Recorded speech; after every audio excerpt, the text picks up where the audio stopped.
నేను మీ క్యూ99 శ్రీనివాస్. అమరావతి సమీపంలో మందడం గ్రామం దగ్గర జరిగిన భారీ అగ్ని ప్రమాదంపై సీఎం చంద్రబాబు నాయుడు తీవ్రంగా స్పందించినట్లు సమాచారం. కలెక్టర్ సదస్సు జరుగుతున్న సమయంలోనే సిఎస్, డీజీపీ, ఇంటెలిజెన్స్ అధికారులతో అత్యవసర సమీక్ష సీఎం అయితే నిర్వహించారు. రాజధానుల పనులు వేగంగా సాగుతున్న సమయంలోనే కాంట్రాక్టు సంస్థకు చెందిన సామగ్రి కేంద్రంలో ఈ ప్రమాదం జరగడం పలు అనుమానాలకైతే తావిస్తుంది. ఇది కేవలం ప్రమాదమా లేక దీని వెనుక ఏదైనా కుట్ర దాగి ఉందా అన్న కోణంలో సమగ్ర విచారణ చేయాలని సీఎం అయితే ఆదేశించారు.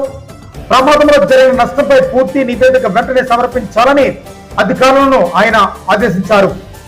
మరి ఈ అగ్ని ప్రమాదం వెనుక అసలు నిజం ఏమిటి? మీ అభిప్రాయాన్ని కామెంట్ రూపంలో తెలియజేయండి.